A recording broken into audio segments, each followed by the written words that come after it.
अस्सलामुअलैकुम everyone, this is Sana. Welcome back again. कैसे हैं आप सब? होपफुली सब ठीक ठाक होंगे। सेकंड रोज़े की सहरी और इफ्तारी के साथ मैं आपके सामने हाजिर हूँ। एज़ यू ऑल नो कि सहरी और इफ्तारी ड्यूरिंग रमज़ान हमारी जो नॉर्मल रूटीन है वो थोड़ी सी डिफरेंट हो जाती है as compare to normal days. पहले लेट नाइट 9, 10, 11 बजे खाना नहीं बनता था, लेकिन अब मैं जो खाने की मेरी रूटीन है कुकिंग की, स्पेशली सालन वगैरह बनाने की, वो 9, 10 बजे के दरमियान है। क्योंकि इस वक्त कुकिंग का फ़ायदा मुझे ये होता है कि गैस जो है ना हमारी वो पीक पे होती है और इसके अलावा मैं फ्री भी होती हूँ ईशा की नमाज़ के बाद। तो यहाँ पर बस मैं सहरी के लिए खाना बना रही थी, वो रात का क्लिप था। और ये जो रोटियाँ और पराठे बनाने का क्लिप आप देख रहे हैं, ये मेरा सहरी का क्लिप है। सहरी के लिए मैंने 2 पराठे बना लिए थे और 2 नान मैंने मंगवाए थे, क्योंकि बच्चियों का भी रोज़ा था और मेरी कोशिश होती है कि इनकी पसंद की ही चीज़ बनवाऊँ या मंगवाऊँ। क्योंकि ऑफ़ कोर्स ऑब्वियस सी बात है कि जब तक बच्चों को उनकी पसंद की सहरी नहीं मिलेगी, वो डट कर अपना पेट भर कर खाना नहीं खाएंगे। तो इसलिए मेरी कोशिश यही होती है कि जो बच्चे पसंद करते हैं मैं वही बनाऊं।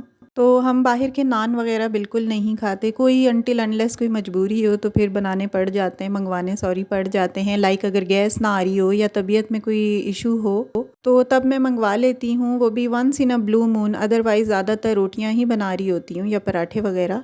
इस्लामाबाद में तो स्टिल गैस का इशू है। जब भी इफ्तारी का बिल्कुल पीक टाइम आता है उस वक्त गैस कम हो जाती है, और जिसकी वजह से जो फ्राइंग आइटम्स हैं ना वो सिलेंडर पे बनाने पड़ते हैं। और जैसे ही मगरिब की अजान का टाइम हो जाता है, 2-4 मिनट रह जाते हैं, तो गैस सही हो जाती है। तो फिर ये है कि इफ्तारी थोड़ी सी करने के बाद ना मैं चीज़ें फ्राई कर लेती हूँ गैस के ऊपर ही। क्योंकि सिलेंडर की जो गैस है ना उसके ऊपर एक तो चीज़ें प्रॉपर सही तरह से बनती नहीं है, और दूसरी बात यह है कि मेरी जो सिलेंडर वाली गैस है वो बर्तनों को बहुत ब्लैक कर देती है। तो मेरी कोशिश होती है कि जो नॉर्मल गैस आ रही है उसी के ऊपर कुकिंग और फ्राइंग जो भी काम है ना उसके ऊपर आसानी से हो जाए। तो बस गैस के ये इश्यूज़ तो अभी तक हैं, हालांकि सर्दी काफ़ी हद तक कम हो गई है। इसलिए मेरी ये कोशिश होती है कि नॉर्मल गैस के ऊपर जो हमारी कुकिंग का है ना काम, वो मैं कर लूँ आराम से। सालन वगैरह बनाकर सहरी के लिए रख लेती हूँ। इसलिए मैं रात के टाइम को ही प्रेफर करती हूँ और सारा सालन वगैरह आटा वगैरह गूंद के रख देती हूँ सहरी के लिए। इस तरह ये है कि सहरी में हम खुद को बर्डनाइज फील नहीं करते, सारी चीज़ें ऑलरेडी बनी हुई होती हैं, बस 5-10 मिनट का काम होता है जो जल्दी जल्दी करके बंदा सहरी से फ्री हो जाता है। तो यहाँ पर सहरी हो गई थी रेडी, और हमारे इस्लामाबाद में सहरी का टाइम आजकल 5 बजे ख़त्म हो जाता है। और मैं 4 या पौने 4 बजे उठ जाती हूँ जब कभी सोती हूँ। अदरवाइज़ हम लोग जाग ही रहे होते हैं सुबह में सहरी, और फिर नमाज़ पढ़ने के बाद सोते हैं। अच्छा, ये है इफ्तारी की तैयारी। कल मैंने आप लोगों के साथ फ़र्स्ट इफ्तारी का जो मेन्यू शेयर किया था, सिंपल सा था बहुत, जो नॉर्मल सी चीज़ें बनती हैं वही मैंने बनाई थी। कोई इतना ज़्यादा लंबा चौड़ा मेन्यू नहीं था। दही बड़े जो मोस्ट प्रेफरेबली मैं बनाती हूँ, क्योंकि इसमें ऑयल एज सच नहीं होता और इसके अलावा कोई भी ऐसे इंग्रेडिएंट नहीं होते जो हेल्थ के लिए अच्छे नहीं होते, तो इनको मैं ज़रूर बनाती हूँ। क्योंकि सारी चीज़ें ही होममेड हैं, मैंने हर चीज़ घर पे खुद बनाई हुई है। इवन जो बड़े मैंने भल्ले बनाए थे वो भी घर पे ही फ्राई किए थे। दही बड़ों की रेसिपी मैं काफ़ी टाइम से आपके साथ शेयर कर रही हूँ, और कल भी मैंने थोड़ी सी ब्रीफली शेयर की थी। बस वही बड़े मेरे पास रखे हुए थे। आलू मैंने बॉईल कर लिए थे, प्याज काट के दही के अंदर मिक्स कर दिया था। और जो बड़े मैंने बना कर रखे थे ना मूंग और माश की दाल के, वो मैंने निकाल के थोड़ी देर गर्म पानी में सोक करके रख दिए थे, और उनको फिर हल्के हाथ से निचोड़ कर वापस मैंने दही में डाल दिया था। अभी नेक्स्ट क्लिप में मैं आपको दिखाती हूँ। और यहाँ पर अगैन वही बच्चों की फरमाइश पे फ्रेंच फ्राइज़ काट रही हूँ। इसमें सिंपली अंडा और मैदा और हल्का सा नमक डाल के इसको मैंने मिक्स करके रख दिया था, और एट द टाइम ऑफ अफ्तारी मैंने इनको फ्राई करके दे दिया था।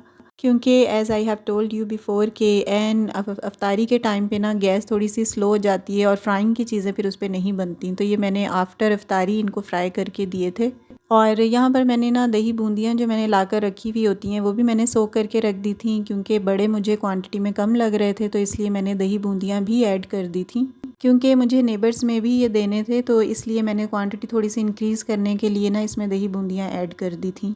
और ये जो बड़े मैंने बनाए थे ना, आप लोगों ने कल का व्लॉग अगर देखा होगा तो उसमें मैंने इसको शेयर की है रेसिपी। बहुत ही आसान तरीके से घर पे फ्राई हो जाते हैं, और हाइजेनिकली बिल्कुल हेल्दी होते हैं और परफेक्ट हैं, और बन भी बहुत आसानी से जाते हैं। इतने सॉफ्ट और फ्लफ़ी होते हैं, बिल्कुल बाज़ार जैसे दही बड़े लग रहे होते हैं। इसकी रेसिपी मैंने कल का जो फ़र्स्ट सहरी एंड इफ्तारी का व्लॉग था ना उसमें शेयर की थी, और क्योंकि कल ये मैंने फ्रेशली बनाए थे लिंक मैंने इसी वाली वीडियो के डिस्क्रिप्शन बॉक्स में डाल दिया है, आप चाहें तो जाकर वहाँ से रेसिपी देख सकते हैं। और ये मैंने स्पेशल रमज़ान के लिए इमली की चटनी बनाई थी, इसकी रेसिपी भी मैंने आप लोगों के साथ शेयर की है। बहुत आसानी से बनती है और बहुत ही मज़े की बनती है। स्पेशली चना चाट, पकौड़े, समोसे और दही बड़ों के साथ ये बहुत ज़बरदस्त लगती है। मैंने बहुत ही आसान वे में रेसिपी आप लोगों के साथ शेयर की थी। थोड़ी सी तो मैंने कुछ दिनों के यूज़ के लिए ना फ्रिज में रख दी थी जार में डालकर, और बाकी को मैंने फ्रीज़ कर दिया था क्यूब्स की फॉर्म में। और इस इमली की चटनी का लिंक भी डिस्क्रिप्शन बॉक्स में है, आप चाहें तो जाकर विज़िट कर लीजिएगा। तो जनाब यहाँ पर रेडी हो रही है इफ्तारी, और जैसा कि मैंने भी आपके साथ स्टार्टिंग में शेयर किया था कि बिल्कुल ऐन इफ्तारी के टाइम पे गैस हमारी बहुत कम हो जाती है और फ्राइंग वाले काम फिर उस पर नहीं होते। सो यहाँ आपको एक अलग से सिलेंडर का चूल्हा पड़ा हुआ नज़र आ रहा होगा, इसी को मैंने अब यूज़ किया था। और इसको यूज़ कर के ना ये कढ़ाई भी काफ़ी ब्लैकिश हो गई है, तो इसलिए मैं इसी को यूज़ करती हूँ जब भी फ्राई करना हो सिलेंडर पे कुछ, ताकि बाकी के बर्तन मेरे गंदे ना हो या ब्लैक ना हो। और ये जो आपको स्ट्रॉबेरी का ट्राइफल या फिर स्ट्रॉबेरी डिलाइट नज़र आ रहा है और बिरयानी, ये मेरी दोस्त ने भेजी थी और इन रिटर्न मैंने भी फिर उसे अपनी इफ्तारी भेजी थी। और ये बड़े स्पेशल से ट्रेडिशंस हैं हमारे, स्पेशली इन रमज़ान जो इफ्तारियाँ एक दूसरे के घरों में भेजी जाती हैं, इससे प्यार भी बढ़ता है आपस का और काफ़ी अच्छा लगता है इस तरह से चीज़ों का एक्सचेंज करना। मैं और मेरी फ्रेंड्स या नेबर्स तो ऐसे अक्सर करते रहते हैं और इस तरह की चीज़ों पर कंसिस्टेंट भी रहना चाहिए, क्योंकि अगर हम ये आदतें अपनी बना लेंगे और इन पर कंसिस्टेंट रहेंगे तो ज़ाहिर है इसी तरह हमारी जो रिवायात हैं वो बरकरार रहेंगी।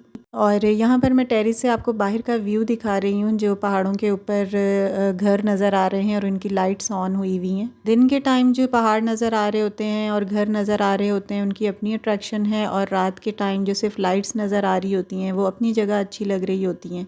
आप लोग मुझे कमेंट्स में बताएं कि आप लोगों के यहाँ सहरी या इफ्तारी में गैस का कोई इशू होता है या नहीं। इस्लामाबाद में तो ये इशू अभी तक है, हालांकि सर्दी काफ़ी हद तक ख़त्म हो गई है, बट अभी तक गैस का इशू है। सिंपल सी मेरी इफ्तारी हो गई है रेडी और इफ्तार का टाइम हो गया है। आज की वीडियो को यहीं पे ख़त्म करती हूँ। इंशाल्लाह नेक्स्ट वीडियो में नेक्स्ट व्लॉग के साथ हाजिर होंगी। If you are new on my vlog, please like and do subscribe to my channel and leave a beautiful comment below. See you in the next video. Till then stay happy, stay fit and take good care of yourself. अल्लाह हाफिज़।